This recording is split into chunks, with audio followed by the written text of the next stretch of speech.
সচিবালয়ে গত রাতে ভয়াবহ আগুন লাগছে মধ্যরাতে। এই ভিডিও যখন রেকর্ড করা হয় তখন এলজিআরডির ৭ম তলা এবং ৮ম তলায় রোডস অ্যান্ড হাইওয়েজের যে মন্ত্রণালয় সেইখানে আগুন লাগছে। মাঝখানে একজন দমকল কর্মীকে ট্রাক চাপা দিছে, মারা গেছে শুনলাম। ঠিক কেন লাগলো এটা বলা মুশকিল। আগুনের দুর্ঘটনা অনেক উন্নত দেশেও হয়, কিন্তু সচিবালয়ের মতো গুরুত্বপূর্ণ স্থাপনায় এইভাবে ভয়াবহ আগুন লাগার ঘটনা কোনো সাধারণ ঘটনা না। এখনো পর্যন্ত আগুন নিয়ন্ত্রণে আনা যায়নি। আমরা নজরে রাখতেছি কোনো ভিন্ন উদ্দেশ্য নিয়ে আগুন লাগানো হয়েছে কিনা তা আমরা জানতে পারবো। কি কি ক্ষতিগ্রস্ত হয়েছে সেইটা দেখা, বিশেষ কইরা অর্থ পাচার বা দুর্নীতির ফাইল বা বিডিআর হত্যাকাণ্ড সংক্রান্ত ফাইলগুলা ক্ষতিগ্রস্ত হয়েছে কিনা তা আমরা জানতে পারবো। সাধারণত সকল গুরুত্বপূর্ণ নথির একাধিক কপি থাকে। অনেকে মনে করতেছেন যে সচিবালয়ে আগুন লাগায় সব নথি নষ্ট করে দেওয়া যাবে, তা সম্ভবত ঠিক না, সম্ভাবনা কম। আমি সরকারকে দ্রুততার সাথে জাতিকে জানাইতে বলবো কি কি নথি ক্ষতিগ্রস্ত হয়েছে, কি কি নথি পুনরুদ্ধার করা যাবে, কি কি নথি একেবারেই পুনরুদ্ধার করা যাবে না, কত সম্পদের ক্ষতি হয়েছে, এটা নিয়ে একটা সুস্পষ্ট ঘোষণা জাতিকে দিতে হবে খুব শীঘ্রই। হাসিনার দোসরদেরকে সচিবালয়ে ভালো ভালো পোস্টে রাখলে এরকম আগুন লাগবেই। 2 দিন পর প্রধান উপদেষ্টার কার্যালয়ে যে আগুন লাগবে না তার কোনো নিশ্চয়তা নাই। যাই হোক, আসেন আজকাল আলাপে আসি। এই নিউজটা দেখছেন আপনারা সকলে যে বঞ্চিত 764 কর্মকর্তাকে ভূত অপেক্ষা পদোন্নতি দিচ্ছে সরকার। 119 জনকে সচিব, 41 জনকে গ্রেড 1 মানে সচিবের সমান বেতন গ্রেড, 528 জনকে অতিরিক্ত সচিব, 72 জনকে যুগ্ম সচিব এবং 4 জনকে উপসচিব পদে পদোন্নতি দেওয়া হবে। এবং এই ভূতাপেক্ষা পদোন্নতি এটা বাস্তবায়নে বকেয়া বেতন, আনুতোষিক এবং পেনশন বাবদ এককালীন 42 কোটি টাকা এবং পরবর্তীকালে পেনশন বাবদ বার্ষিক 13 কোটি টাকা বরাদ্দ করার কথা বলা হয়েছে। প্রত্যেক বছর 13 কোটি টাকা করে বরাদ্দ লাগবে অ্যাডিশনাল। এই সময় তো 42 কোটি লাগবেই, এরপরে প্রত্যেক বছর 13 কোটি টাকা এগুলোকে পাওয়ার জন্য লাগবে।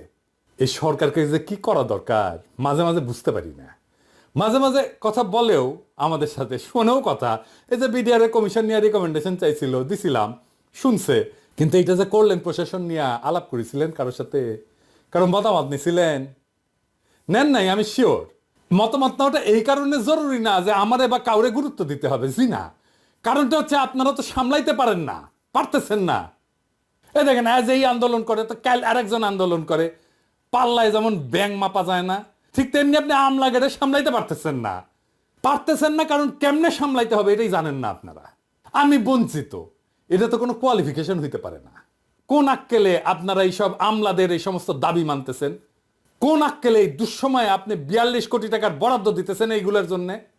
এই আমলাতন্ত্রের কোনো নৈতিক অধিকার আছে বিপ্লবোত্তর সরকারের কাছে কিছু চাওয়ার?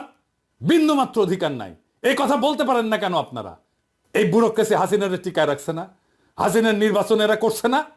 2014 নির্বাচন, 2018 নির্বাচন, এমনকি 2024 নির্বাচনে যারা ডিসি ছিল, যারা ইউএনও ছিল, যারা এসপি ছিল, তারা আছে না? পুরা ব্যুরোক্রেসির পাশায় লাথি দিয়ে বের করে দিলে কি সমস্যা হইতো? কিছু হইতো না। আওয়ামী লীগের আন্দোলনে জনতার মঞ্চ কইরা মহিউদ্দিন খান আলমগীরের নেতৃত্বে নামে আসছিল না আমলারা, করেছিল না জনতার মঞ্চ। কামটা ভালো হয়েছিল না খারাপ হয়েছিল সেটা ভিন্ন আলাপ, কিন্তু নাম ছিল তো আওয়ামী লীগের লোকেরা। এই যে আমলারা বঞ্চিত বঞ্চিত করিচ্ছে, এর নাম ছিল বঞ্চিত। গল্প নিয়ে আসিছেন এখন, তাই না? সেজন্য আপনাদের কম্পেনসেট করতে হবে। ভালো আবদার তো।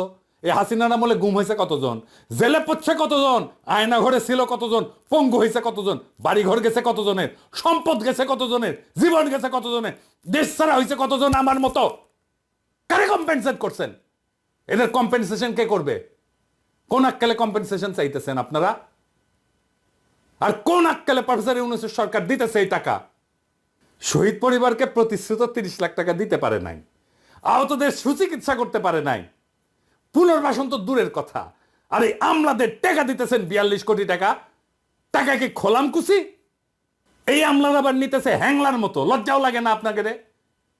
চিনেছেন সারা জীবন ঘুষের টাকা গোনা, আর লোভ ছাড়া তো কোনো বৈশিষ্ট্য নাই রে ভাই আপনাদের।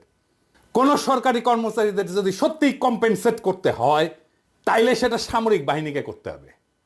সামরিক বাহিনীর নির্যাতিত, বঞ্চিত, চাকরিচ্যুত অফিসার সৈনিকেরা এই লড়াইয়ে ছিল, ভূমিকা রাখছে যে যার অবস্থানে থেকে। এরাই গুম হয়েছে, এরাই চাকরিচ্যুত হয়েছে, এরাই দেশ ছাড়া হয়েছে। একজন আমলা গুম হয়েছে, একজন আমলা জেলে গেছে, একজন আমলার চাকরি গেছে।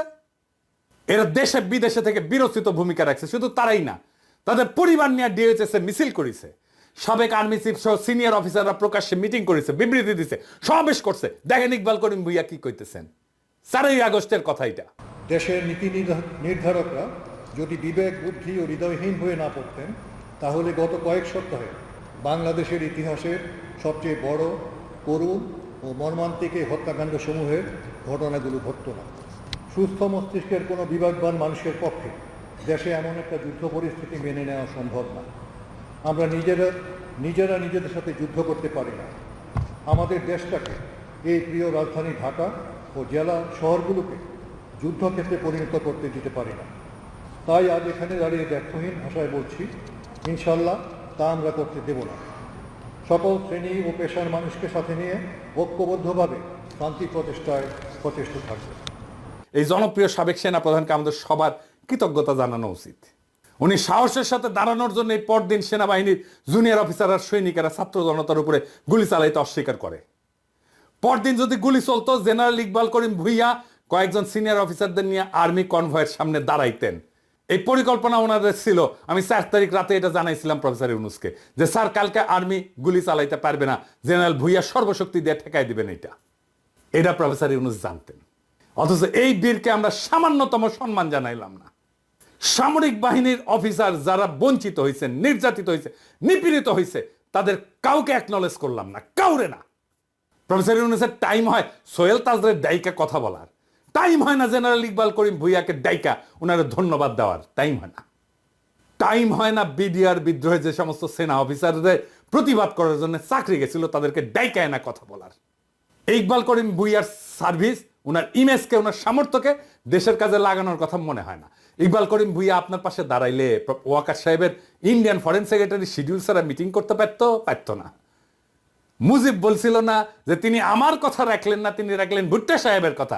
আপনার আশেপাশে তো সব ভুট্টো সাহেবদের বসায় রাখছেন প্রফেসর ইউনুস। কার কেমন দক্ষতা দেখতেছেন তো, আপনি দেখতেছেন তো, জাতীয় দেখতেছে। কাদেরকে নিয়ে এসে বসাইছেন? না আছে রাজনৈতিক ক্ষমতা, না আছে পাবলিককে মোবিলাইজ করার ক্ষমতা, না আছে লিডারশিপ স্কিল, না বলতে পারে কথা, না আছে জনপ্রিয়তা, না আছে মেধা, না আছে রাষ্ট্র চালানোর জন্য ন্যূনতম যোগ্যতা এবং দক্ষতা। তাও এগুলোর আশেপাশে রাখিছেন কেন? এই আমলাগুলোর একদিন দাবরানি দিলে দ্বিতীয় দিন দাবি দেওয়া নিয়ে আসতো না।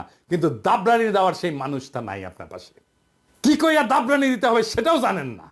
ওদের এই আর্গুমেন্ট দেওয়ার কেউ নাই যে বলবে তোমাদের বিন্দুমাত্র নৈতিক অধিকার নাই, বঞ্চিত বলে দাবি করে নিজের বৈষয়িক লোভকে চরিতার্থ করার। কিছুই করো নাই তোমরা, করছো তোমরা এই রেজিমকে হটাইতে কিছুই করো নাই। এটা খড়ের টুকরা ভেঙ্গে 2 ভাগ করো নাই। তাও তোমাদের জন্য জনগণের 42 কোটি টাকা খরচা হবে। এটা কে বলবে? যাদের ডাইকায় না আপনি প্রশাসন সাজাইছেন তারাই তো বলবে, নাকি নাকি আমরা কয়া দিব?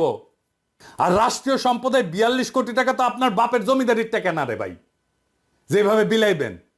মুক্তিযুদ্ধের পরে ঠিক একই জিনিস হয়েছিল, কে কিভাবে কোনটা দখল করবে তার প্রতিযোগিতা। ফলাফল তো আমরা দেখেছি, তাই না?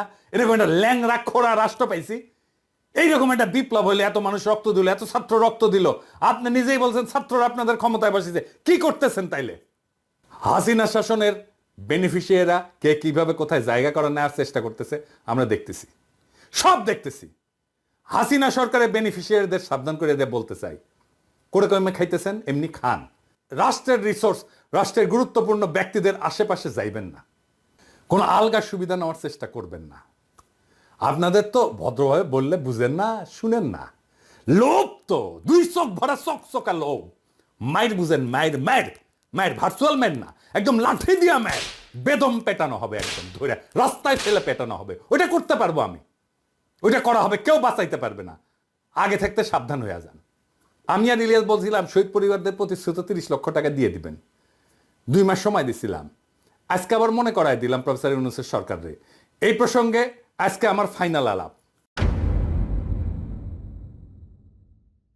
জুলাই আগস্ট বিপ্লবের আহত আর শহীদ পরিবারের দায়িত্ব আর পুনর্বাসন নিয়ে আপনাদের দীর্ঘসূত্রিতার পরিকল্পনাহীনতা ক্ষমাহীন পর্যায়ে পৌঁছাইছে।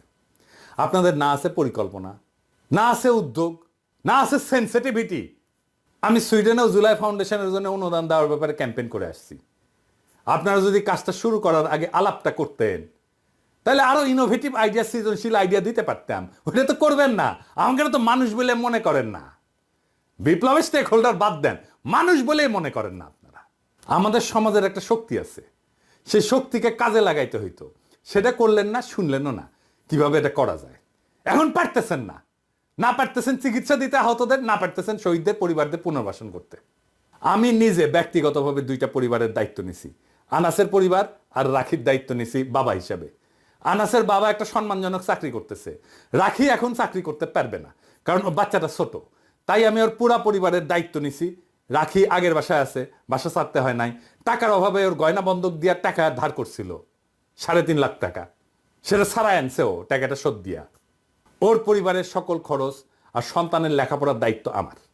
খোদা তাআলা আমার সামর্থ্য দিছে, চাইলে আমি আরো শহীদ পরিবারের দায়িত্ব নিতে পারবো, আমি নিবও সেটা। রাখির জীবন যেন নিশ্চিন্ত আর নির্বিঘ্নে কাটে, তার জন্য সবকিছু করবো, যা যা করার দরকার করবো, যার যার দায়িত্ব নেব, প্রত্যেকটা পরিবারের আমি সবকিছু করব। রাখির সাথে কথা হইলে দেখেন সে কত নিশ্চিন্ত থাকে, নির্বিঘ্ন থাকে। ইদানিং আমার মতো 1 লাখ পিনাকি আছে, আরো বেশি আছে বাংলাদেশে আছে, যারা রাখিদের আনাজদের পরিবারের দায়িত্ব নিতে চায়, আন্তরিকভাবে চায় এবং নেবেও তারা। তাদের শক্তিকে কাজে লাগাইতে পারতেন। এই যে মডেল আমি দিলাম রাখিরে নিয়া, আনাসরে নিয়া, এটাই হয়তো আমাদের জুলাই শহীদ পরিবার আর আহতদের পুনর্বাসনের সবচেয়ে সাস্টেনেবল মডেল। আর এই মডেল তো আমার না, প্রফেসর ইউনূসের দেখানোর কথা ছিল, ঠিক কিনা? প্রফেসর ইউনূস একটা শহীদ পরিবারকে নিজের কাছে রাখতে পারতেন না?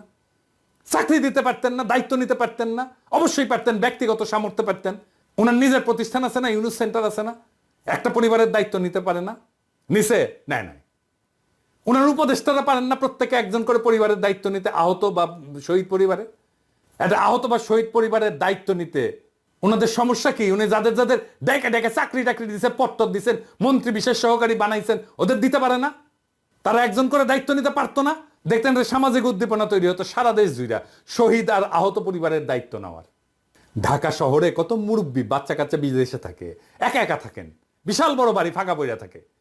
রাখির মতো একটা মেয়ে আর রাখির মেয়ের মতো একটা নাতি পেলে ওনাদের জীবনটা আনন্দময় হইতো। রাখির মতো শহীদের স্ত্রীকে নিজের কাছে সন্তানের মতো আগলায় রাখতেন। এরকম অসংখ্য পরিবার পাওয়া যাবে যারা এই কাজ আনন্দের সাথে করতেন। শুধু সামর্থ্যবানেরা, এমনকি নিম্নবিত্তরা এই কাজ করতে আগে আসতো। আমার বাবা তো দরিদ্র স্কুল টিচার ছিল, আমাদের বাসা পুরাই দিছিল 71-এ। আমরা রান্নাঘরে থাকতাম, বাসার রান্নাঘরে থাকতাম একটা ঘরে। সেই বাসাতেও একটা বিহারি পরিবারকে আশ্রয় দিছিলেন বাবা, আমাদের সাথেই থাকতো। পরিবারের শেষ সদস্য একটা মেয়ে ছিল, আমি দিদি বলে ডাকতাম। উনি জীবনের শেষ দিন পর্যন্ত আমাদের বাসাতেই ছিলেন এবং আমাদের বাসাতেই শেষ নিঃশ্বাস ত্যাগ করছেন। আমিও তারে বড় বোনের মতোই দেখতাম, উনিও আমার ছোট ভাইয়ের মতোই স্নেহ করতেন। মির্জা ফখরুলের বাসায় শুধু ওবায়দুল কাদের থাকবে কেন? একটা শহীদ পরিবার আশ্রয় নিতে পারে না? যে মির্জা ফখরুলের বাসায় তো আছে না ওবায়দুল কাদের? পালাবো না, দরকার হলে মির্জা ফখরুলের বাসায় গিয়ে থাকবো। কি থাকতে দেবেন? ঠাকুর গায়েটা বাড়ি আছে না, এই যে দেখেন। পালাবো না, কোথায় পালাবো না, প্রয়োজনে ফখরুল সাহেবের বাসায় গিয়ে উঠবো। কি জায়গা দেবেন? না হলে ঠাকুর গায়ের বাড়ি আছে না, ওই বাড়িতে গিয়ে উঠবো। নির্বাচন করে তো মাথা খারাপ করে দিতেছেন সবার। তো দায়িত্বটা কি নিছেন বলেন? দায়িত্ব কি নিছেন? সব দলের এমপি ইলেকশনের নমিনেশন যারা নেবেন তাদের দেখাইতে হবে কোন শহীদ আহত পরিবারের দায়িত্ব নিছেন। দল থেকে না কি দিচ্ছেন সেটা না, আমরা জানতে চাই আপনি নিজে কি করছেন, নিজে ব্যক্তিগতভাবে কি করছেন, আপনার বাসায় আছে কিনা। আগামী বাংলাদেশ সেই নেতা চায় যারা কথায় না কাজে বড় হবে। কাজ দেখান দায়িত্ব নিতে পারেন। এটা শহীদ পরিবারের দায়িত্ব নেওয়ার হ্যাডম নাই, দেশের দায়িত্ব নেবেন। হ্যাঁ, খালান হাইচানি আর কেউ আমার ধরেন, আগে দেখান আপনারা পারেন দায়িত্ব নিতে, তারপরে ভোট চাইতে আসেন। আর মনে রেখেন, আগামীর বাংলাদেশ চালানো আপনাদের জন্য কেক ওয়াক হবে না, মাখনের মধ্যে দিয়ে হাঁটার মতো হবে না, পিকনিক হবে না। সংসদের বাইরে, রাজনৈতিক দলগুলোর বাইরে, মেরুদণ্ডহীন বুদ্ধিজীবীদের বাইরে, সুশীল সমাজের বাইরে অসুশীল ভয়েস থাকবে পিনাকি আর ইলিয়াসের মতো। এবং আমরা আপনাদের সব সময় দাবরানির উপরে রাখবো, এইটা মনে রেখেন। জনগণের কণ্ঠস্বর হিসাবে যেন সিধা রাস্তায় চলে।